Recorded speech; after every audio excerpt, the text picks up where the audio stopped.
السلام عليكم ورحمة الله وبركاته. كم جرتن كبجمتوتاف جالتمتوني هوردفتوني برسيسا ورماف الحمد لله أنك كوت نجيني هي هنجال الله كبجادا بكجرتن مرت نجو دعوتوتن كي فيديو أراكنا كيستي حال آبي كوايدا أكو بنتني سلبمتي مالا قدوا دلقاتشو دندي سنين سنبرسيس وسما فلوي قدوا هنورتن جتشودا أكو بنتني قيوم بنتني را إيجلتني حال مالكا كوايدا سبا سبا دندي سن يوكين باجي فتشو دندي سن يجو سنجلن salphumatti yeroo gabaabaa keessatti haala maallaqaa guddaa as dalagatan jechuudha isin galee akkasuma haala viidiyoo yeroo akkaawuntii keessan irratti poosti gootan jechuudha yeroo waa'ee keessan irratti maxxansitan viidiyoon keessan akka nama hunda bira gahuutti haala poosti itti gootaniin isin barsiisa siitingii keessaa waan sirreeffachuu qabdantu jira haala itti sirreeffatanii isin barsiisa akkasuma namoonni aappiin kuwaayidaa daawuloodii isiniif ta'uu dide yeroo darbee viidiyoo lama waraabeen ture haala googilirraa daawuloodii itti godhatan jedhee barsiiseen ture sunis hin taane akkasumas deebi'ee telegiraama kiyyarra isiniif kaa'een ture sunis immoo namoonni baay'een nuuf hin taane daawuloodii nu ta'uu dida jettanii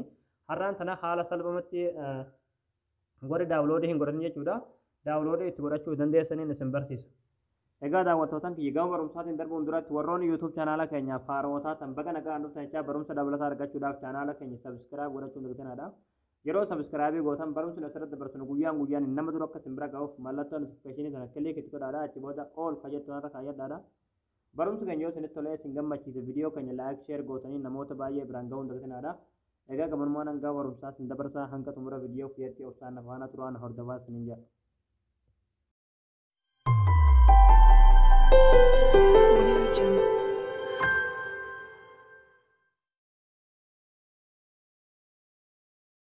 Hayyee daawwattootaan kiyyaa warri aappiin kuwaayidaa daawuloodii isiniif ta'uu dide salphumatti googilii keessatti galtan googiliin kun yookaan uumaa irratti galtanii bakka sarchii kanarratti jechuudha sagal aappis jettanii barreessanii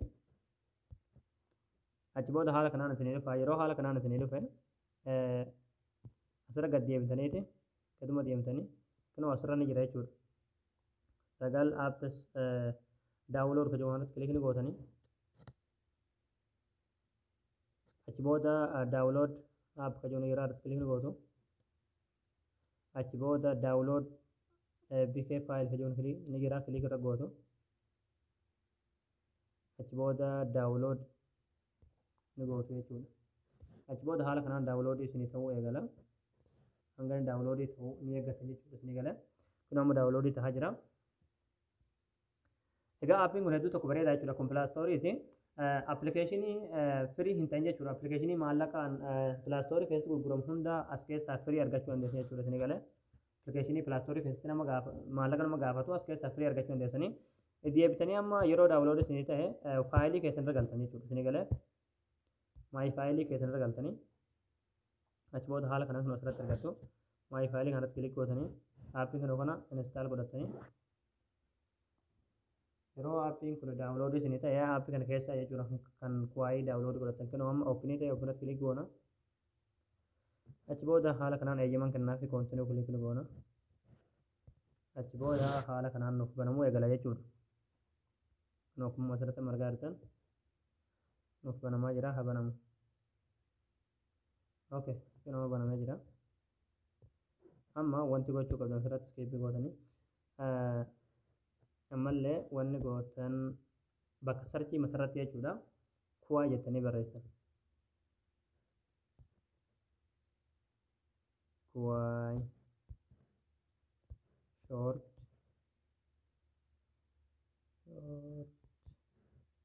video boo sarchii gootan achi booda haala kanaan isinii dhufe jechuudha isinii galee kunoo awwalarra jirti jechuudha kunoo matarra awwala kan dhufe kan ishiidha haala kanaan hundi tartiibaan daawulood kan jiru ni dhufe jechuudha isinii galee amma kunoo awwalarra dhuftee jirti kuwaay shoort viidiyoo koomunitii kan waan irratti bakka fuuldura daawulood kan jedhu jira daawulood irratti kilik gootan ifama daawwattootaan kiyya achi booda daawulood kan jedhu kilik gootanii achi booda xawwaalee daawuloodii isinii ta'uu eegala jechuudha akkuma asirratti margaa jirtan daawuloodii ta'uu eegalee jira kun akkuma asirratti margaa jirtanii hanga inni dhumuun eeggatanii egaa daawwattootaan kiyyaa akkuma asirratti margaa jirtan kun daawuloodii ta'aa jira hanga inni daawuloodii ta'uu obsaan eeggachuu isinirraa eegama jechuudha akkuma shabakaa keessaniitiin jechuudha yoo shabakaan keessan gawwii taate dafeetuma daawuloodii isiniif ta'a jechuudha amma kana bu'aa jira. Okay. Obsaan eegganna. Okay, amma install of there install irratti click goona. Egaa daawwattootan kiyyaa yeroo gassanii buute as profailii keessatti dhuftanii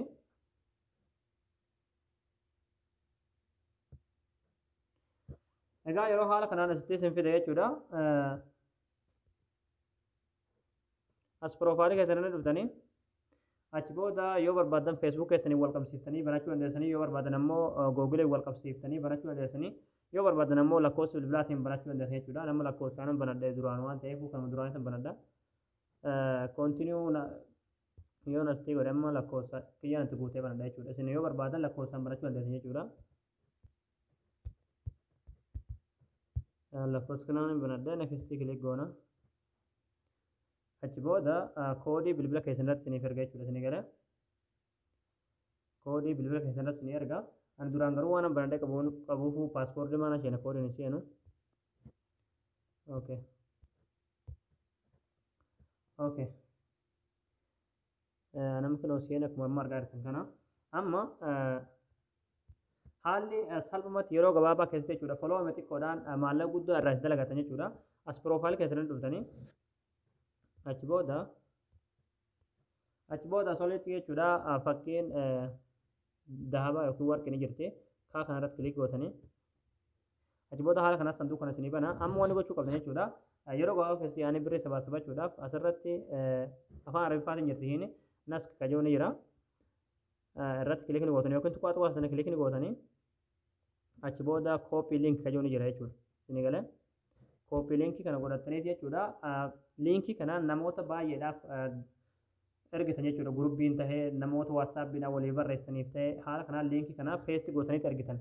Namni sun ammoo irratti dhaheeti linkii san daawuloodii irraa godhatee akkasitti asirratti akkuma namni linkii san banuun asitti riyaala suudiidhaa riyaala 3 isiniif herreega jechuudha yookiin isiniif hisaaba. Isin galee asitti isiniif sabaasamu jechuudha. Akkuma namni linkii isin ergitaniif san banuun jechuudha.